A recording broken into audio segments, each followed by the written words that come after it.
de que si hoy te determinas a no ser sabio en tu propia opinión y permites que la verdad absoluta de Dios entre al corazón y empiece a hacer un cambio. Porque una persona llena de ego es una persona que se mantiene enojada. Una persona llena de ego, una persona que está aferrada a su ego como si fuera su Dios. Porque es que muchas veces nosotros pensamos que no estamos aferrados a ídolos, porque no tenemos un muñequito en la esquina a quien orarle o rezarle. Muchas veces pensamos que no estamos aferrados a ídolos porque simplemente no cargamos con cosas en el cuello o con prendas o no tenemos cuadros en la casa. Pero muchas veces los ídolos de nuestras vidas son ídolos invisibles. Son ídolos que cargamos en el corazón y que nos hacen sentir fuertes y vigorosos porque creemos las mentiras que Satanás les ha hecho creer. ¿Qué hizo Satanás? Creerse su propia mentira de que él podía ser igual que el Altísimo. Se llenó de ego, se llenó de opiniones propias, se llenó de soberbia y de esa misma forma engañó a una cantidad de ángeles. Dice la Biblia que una tercera parte de ángeles fueron influenciados, engañados por sus opiniones. Cuando yo encuentro personas resistentes a una prédica, cuando yo encuentro personas resistentes a los mandatos del corazón de Dios, cuando yo encuentro personas resistentes a la obediencia, cuando yo encuentro personas que me siguen diciendo no, para ti es fácil decirlo porque tú no estás viviendo lo que yo viví, lo que me estás diciendo es, lo que tú me estás diciendo de Dios para mí no sirve. Es ego. Estoy centrado en mi propia opinión. Y la palabra dice, no seas sabio en tu propia opinión. Dice, témele a Jehová. O sea, respeta lo que Dios está diciendo y apártate del mal. Porque mientras sigas siendo sabio en tu propia opinión, estás en maldad. Estás en maldad. Porque muchas veces nosotros queremos ajustar el evangelio a nuestras propias conveniencias, a nuestros propios criterios. Yo le puedo decir a esa pareja, es que la verdad absoluta de Dios dice que el perdón, no, perdonar ¿qué? Que lo perdone Dios. Ego. Ego. Es su propia opinión, es lo que sienten, es lo que creen, es lo que piensan y caminan fundamentados en eso. Una persona que tiene ego se reconoce por su amargura. Está amargada. Una persona que está fundamentada en su propia opinión se reconoce por el endurecimiento del corazón. El ego se ha establecido por encima de la verdad de Dios. Oh, pero se la pasan peleando con el diablo. No, si esto no es una pelea de diablo. Esto no es una pelea con el diablo. Esto no es una pelea con el enemigo de las almas. Esto es una pelea con tu propio ego. Porque te toma una determinación querer obedecer las verdades absolutas de Dios. Cuando se obedecen, se creen y se fundamentan en el corazón las verdades absolutas de Dios, nuestra vida tiene que cambiar de dirección. Porque el reino de Dios no es fundamentado en el exterior. O no, es que yo soy así porque me están tratando así. Eso es egoísmo, eso es tu propia opinión. Esa es tu propia opinión. O no, es que yo reacciono así porque es que eso es ego. Ahora, ¿qué es lo contraproducente? ¿Qué es lo que contrarresta el ego? Las verdades de Dios, las maneras de Dios. No, es que yo no voy a pedir perdón porque me ofendieron. No, pero es que la palabra de Dios habla diferente.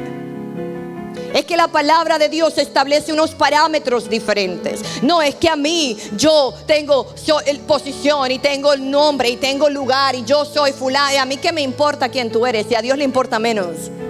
A Dios le importa que tú obedezcas lo establecido en su verdad absoluta.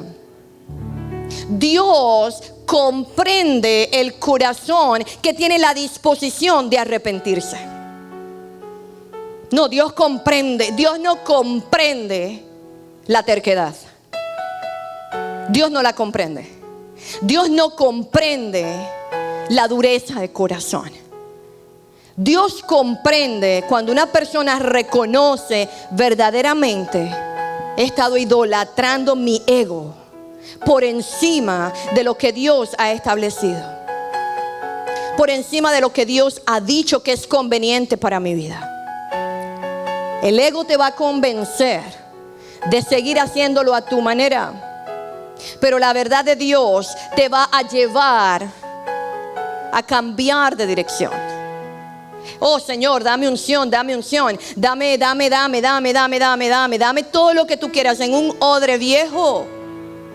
No se puede depositar vino nuevo.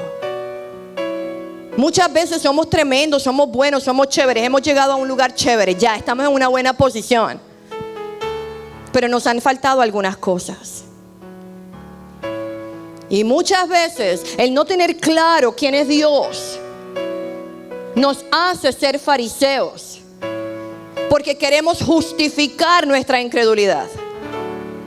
Queremos justificar nuestras maneras de pensar. La palabra del Señor registra una historia de una mujer samaritana a la cual Jesús le dijo: dame de beber. Y ella le responde otras cosas. Pero en un momento dado Jesús le dijo: yo te aseguro a ti. Ella cambiaba de hombres, de esposos, ninguno eran sus maridos. Y Jesús le dijo: si yo te doy a ti el agua que soy yo, el agua de vida, yo te aseguro que tú no vas a tener sed jamás. Porque cuando Dios y su verdad absoluta entra al corazón, usted ya no batalla con sus propias maneras. Usted va a sentir luchas y va a sentir como cosas por dentro, de procesos y de quebrantamientos y de rupturas que Dios quiere hacer en el corazón. Pero también hay un convencimiento de que si me rindo a eso, podría ser que yo pase a otro nivel con Dios. Si yo me rindo a eso, podría ser que yo pudiera conocer otro nivel de transformación. Porque es que la ley mata, la palabra mata, pero lo único que vivifica es el Espíritu Santo. Por eso es que los fariseos justificaban sus incredulidades. No podían recibir el reporte de Jesús, de quien era Dios. Y así anda mucha gente hoy en día. No, es que Dios te va a enviar pruebas, y es que Dios te va a enviar crisis, y es que Dios te va a enviar miseria. Dios no va a enviar nada de eso, porque esa no es la esencia de Dios. Dios es la fuente de bondad. Dios existe para que cuando todo eso venga, tú sepas a quién recurrir en momento de angustia, en momento de dolor, en momento de soledad, y te des cuenta que Él es el único que te puede dar vida que nunca tendrás sed jamás. Él es el único. Porque es que, ¿cómo es posible que yo puedo creer que Dios va a hacer eso si la palabra de Dios dice que de una misma fuente no brotan dos aguas? De la fuente de Dios no puede brotar el mal y brotar el bien. Es que eso no tiene sentido, se contradeciría su propia palabra. Dice, de una misma fuente no brotan dos aguas. Por eso es que de Dios solamente brota bondad.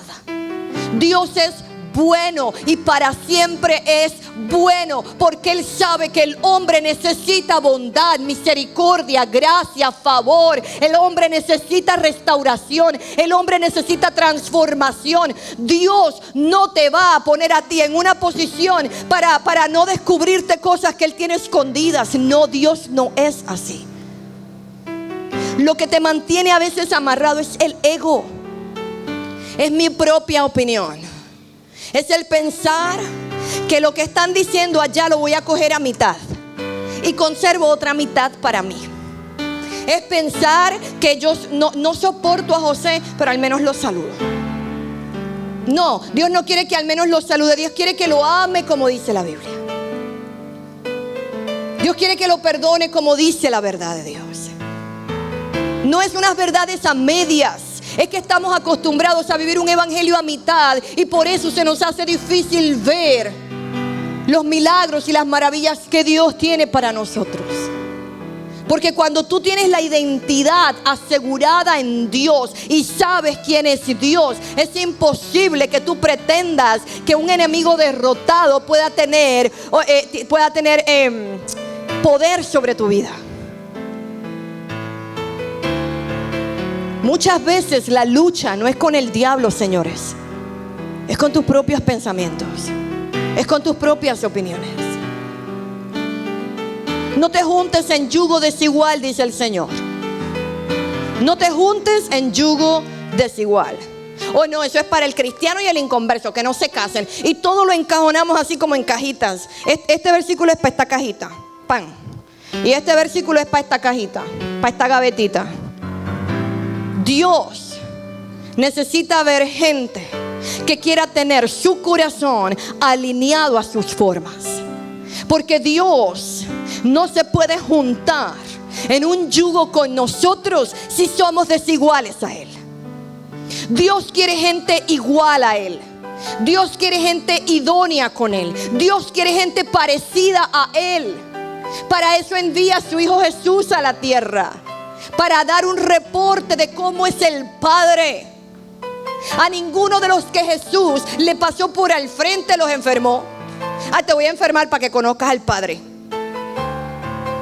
Ay, te voy a partir una pierna para que cojeando sepas lo que necesitas las piernas y las aprecies.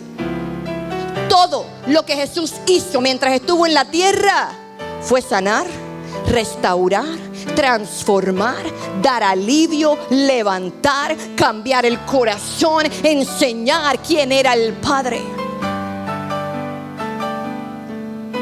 Pero han salido una cantidad de doctrinas luciferianas, anticristianas, antibíblicas. ¿Cómo le vas a decir a una niña que fue violada? Dios permitió eso para que tú aprendieras a tener carácter. ¿Qué es esa estupidez? Oh, Dios te permitió perder tus hijos para que tú aprendieras. Dios no hace eso. Cosas ocurren por el mundo caído en el que vivimos, pero para eso está Dios. Para llevarnos por el camino de la bendición y restaurarnos de toda la maldad que pueda alcanzarnos. Tenemos que aprender a